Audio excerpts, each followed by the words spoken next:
Bengkel Keluarga Sakinah, Mawaddah Warahmah. Amin. Alhamdulillah. Ya baik pemirsa, ibu tadi yang sudah menelpon menanyakan usia pernikahannya sudah 33 tahun. Bagaimana agar menjaga supaya bisa lillahi ta'ala, karena sudah mulai sering terjadi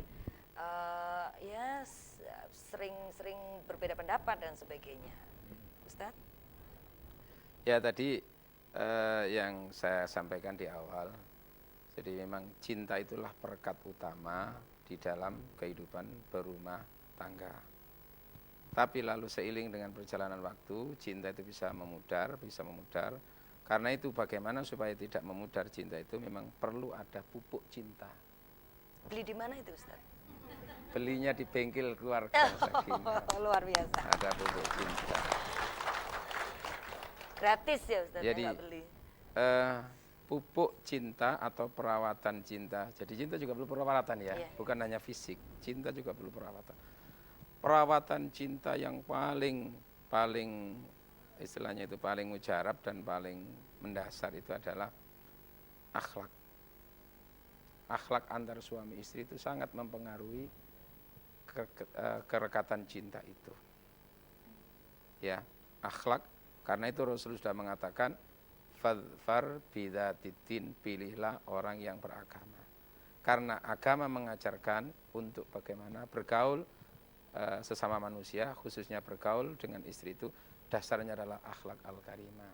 Saling menghargai, saling menghormati, si istri menghormati yang suami, lalu suami menghargai istri, kan begitu. Itu memang akhlak itu yang menentukan. Nah, termasuk kata Rasulullah, sebaik-baik wanita adalah ketika dilihat suami itu membuat suami senang, membuat suami menarik, itu bukan semata-mata fisik. Fisik ya iya betul. Sebab kalau dilihat suami terus istri itu dasare rong minggu gak diumbah-umbah ya. Mungkin ya iso nglimprek kan ngono. Tidak bernafsu. Tapi yang penting lagi itu sikap. Iya. Ustaz? Cantik ya apa penampilannya, tapi kalau sikapnya kayak mak lampir, Iya. maka juga bisa hilang itu, ya gitu. Akhlak. Nah, antar suami istri, ibu senantiasa berupaya untuk mengedepankan kewajiban. Istri berupaya untuk mengedepankan kewajiban kepada suami, lalu suami juga berupaya untuk mengedepankan kewajiban saya. Istilahnya mengedepankan tanggung jawabnya. Tanggung jawab sebagai suami di hadapan istri. Baik. Dan tanggung jawab suami di hadapan Allah Subhanahu wa taala. Sudah ada yang menelpon kembali. Terima kasih. Assalamualaikum. Halo, assalamualaikum. Waalaikumsalam. Iya Ibu atau Mbak di mana? Siapa? Mbak Noni di Surabaya. Mbak Noni di Darmo, Surabaya. Mbak Noni di Surabaya mau tanya. Iya, assalamualaikum Ustadz. Waalaikumsalam. Iya, gini Ustadz, saya kan masih belum menikah ya Ustadz ya. Gimana sih caranya untuk tahu bahwa laki-laki itu benar-benar soleh gitu, bukan cuma di depan kita atau di depan keluarga kita aja baik gitu aja Ustadz. Iya. Iya, terima kasih. Assalamualaikum. Iya, ditanya dulu namanya soleh apa bukan? Bukan. Ya, soleh itu sebenarnya bukan namanya Bu, tapi seperti apa sih kriteria laki-laki yang solehah? Silakan Ustaz. Ya, terkait dengan yang pertama yang soleh tadi. maksud saya Bu ya, keliru lagi. Ya, terkait dengan yang pertama tadi itu, jadi upaya untuk tetap menjaga kerekatan cinta antara suami istri selama 33 tahun itu diantaranya lagi adalah kalau toh ada kekurangan-kekurangan diri pasangan, dalam hal ini kekurangan suami di depan istri, kekurangan istri di depan suami itu, maka semuanya itu dihadapi dengan nilai ta'ala, dalam arti bahwa di balik kekurangan itu ada pahala yang besar. Itulah artinya berupaya meraih pahala itu. Ya sudahlah, saya sabar, mudah-mudahan Allah nanti mengganti. Karena itu sampai Rasul mengatakan, istri manapun yang sabar atas kekurangan dalam diri suami. Nah, ini kan upaya untuk itu tadi, untuk membentengi itu. Maka dia akan mendapatkan pahala seperti pahala yang diberikan oleh Allah kepada Siti Maryam dan Siti Asia. Siti Asia itu istrinya Fir'aun. Maryam itu yang kita tahu di Al-Quran itu. Suami manapun yang sabar atas kekurangan dalam diri si istri, nah kan bisa saja istri yang kurang. Maka laki-laki itu, suami itu akan mendapatkan pahala seperti pahala yang diberikan oleh Allah kepada Nabi Ayub. Gitu. Itu upaya untuk bagaimana ini tadi itu menjaga tadi itu. Nah, berkaitan dengan kriteria laki-laki yang soleh tadi itu, Ya, kriteria soleh itu kan pertama keterkaitannya manusia laki-laki itu dengan Allah bagaimana, ibadahnya kayak Iya. apa. Iya. Lalu juga untuk tahu bagaimana dia karakternya, tutur katanya, tingkah lakunya di hadapan sesama manusia. Jadi soleh itu Ustaz, harus karena ada yang hablum nelpon minallah kembali. wa hablum minannas. Iya. Lah untuk tahu seperti itu memang perlu dari pergaulan. Lah pergaulan kalau face to face biasanya justru malah tidak asli. Ya. Karena yang tampak mesti kebaikannya saja di depan pacar itu. Maka bisa cari informasi melalui orang yang dekat, yang dikenal. Ya kan itu, tahu bagaimana informasinya ini. Oh, dari orang lain akan objektif. Iya, lebih objektif ya. Nah, yang terakhir yang paling objektif itu Allah. Maka berdoa kepada Allah dan istikharah. Ya. Itu yang paling penting lagi itu. Itu. Nah, urusan istikharah kita bicarakan pada kesempatan yang lain Ya. nanti itu. Terima kasih. Itu tadi jawaban buat Mbak Noni di Surabaya untuk mengenali calon suami yang soleh. Kali ini ada yang menelpon kembali, langsung saya sapa. Assalamualaikum. Halo. Halo, assalamualaikum. Waalaikumsalam. Dengan siapa? Iya, Ustaz, saya mau tanya untuk masalah talak. Talak, J. Iya, saya menikah itu sudah 13 tahun ini. J.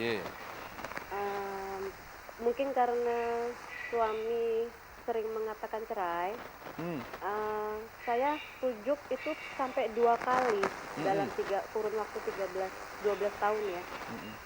Terakhir saya rujuk tahun lalu. Kemudian karena mungkin kita masih sama-sama ego, karena perbedaan hanya setahun, saya dan suami. Kemudian emosi kita berantem, saya meminta talak dan suami menolak. Oh iya. Nah sekarang saya bingung, saya kan menyesal belakangan ya pasti ya Ustaz, cuma bagaimana status di agama untuk perkawinan saya, karena saya mungkin tidak mau pisah dengan suami gitu loh, dan seperti itu Ustaz. Jadi sampai sekarang pun saya masih mencari sebenarnya untuk ini. Ya, baik. Terima kasih. Iya, terima kasih. Wassalamualaikum warahmatullahi wabarakatuh. Waalaikumsalam warahmatullahi. Gimana Ustaz? Nah itulah, jadi ini kan gambaran. Jadi sering persoalan-persoalan komunikasi antar suami istri itu biasanya muncul kalau sudah menjadi istri betulan. Kalau masa, betulan. ya artinya sudah betul-betul menjadi istri gitu lah ya. Ketika masa pacaran itu kan kadang-kadang sudah nggak ada masalah gitu lah ya. Semuanya serba indah, semuanya serba iya. pokoknya. Apapun jadi kelebihan kadang-kadang itu. Nah, ketika sudah menjadi pasangan suami istri, situlah keterkaitannya. Dia sebagai orang yang butuh sesuatu, suami butuh sesuatu. Lalu kadang-kadang akhirnya yang muncul adalah egonya atau kepentingannya. Karena itu kalau saya beri pertanyaan ibu-ibu, apa sih definisi cinta itu, Bu? Nggak bisa jawab oleh umroh ini. Ya kalau anak muda ini tanya bilangnya cinta itu kepanjangan cerita indah dan tetap abadi. Preketek. Wong wingi gara-gara pacaran ini kalau mati ya. Apa yang abadi gitu loh. Jadi cinta itu sebetulnya dalam rumah tangga adalah hubungan mesra antara aku dan aku.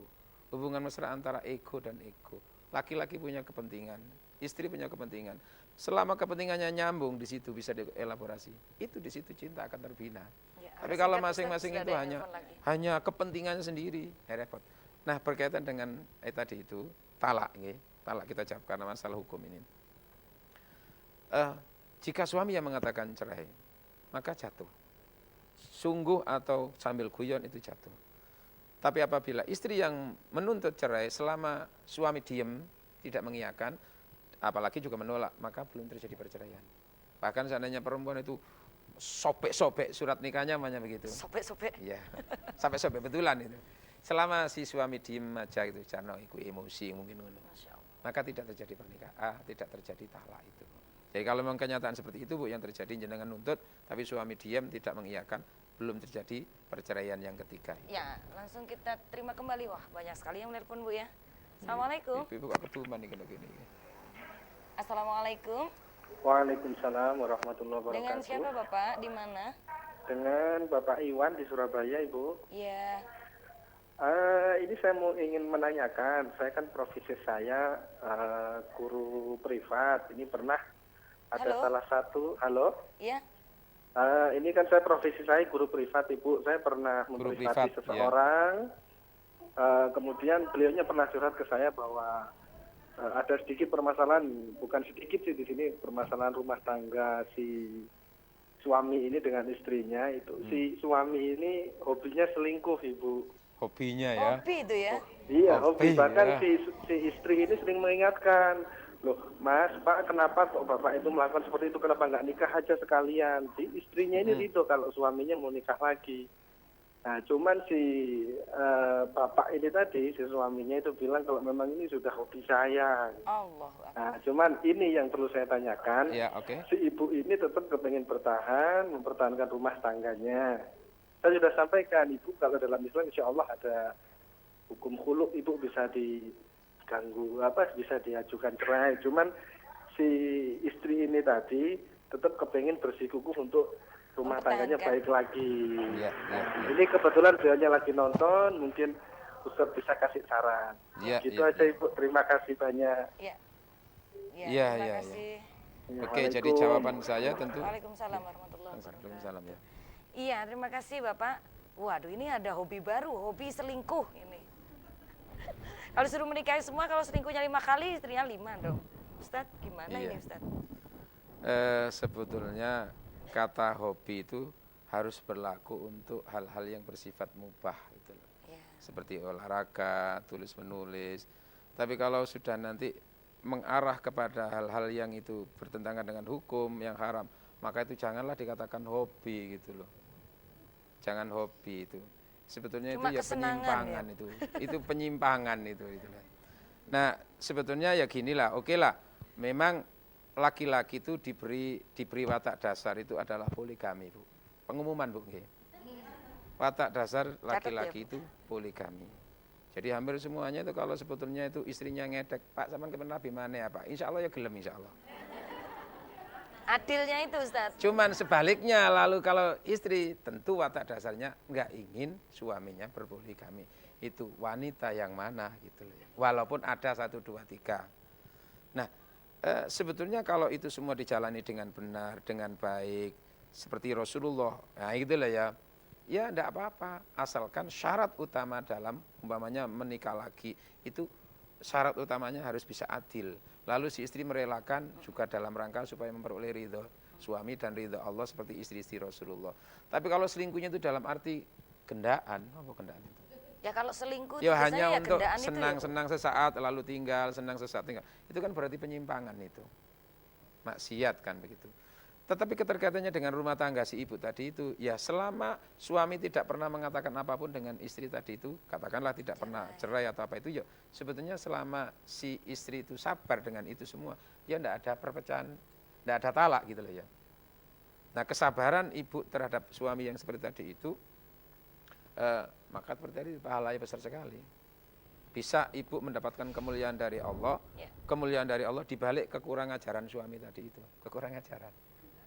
Iya, terima kasih Ya, Ustadz. itu ya. Oke. Ya, yang sabar mempertahankan rumah tangga itu penting sekali gitu ya. Jangan mudah untuk cerai-cerai dulu lah. Ya ternyata kita bisa mengambil dan menjadikan kekurangan-kekurangan pasangan kita sebagai pahala, sebagai ladang pahala bagi kita. Tapi ya begini masih mungkin bisa saya Jadi tambah. jangan kemana-mana, tetap bersama saya. Kita dalam program Bengkel Keluarga Sakinah, Ya. Mawaddah Warahmah. Amin. Alhamdulillah. Ibu-ibu lo gak ketemu.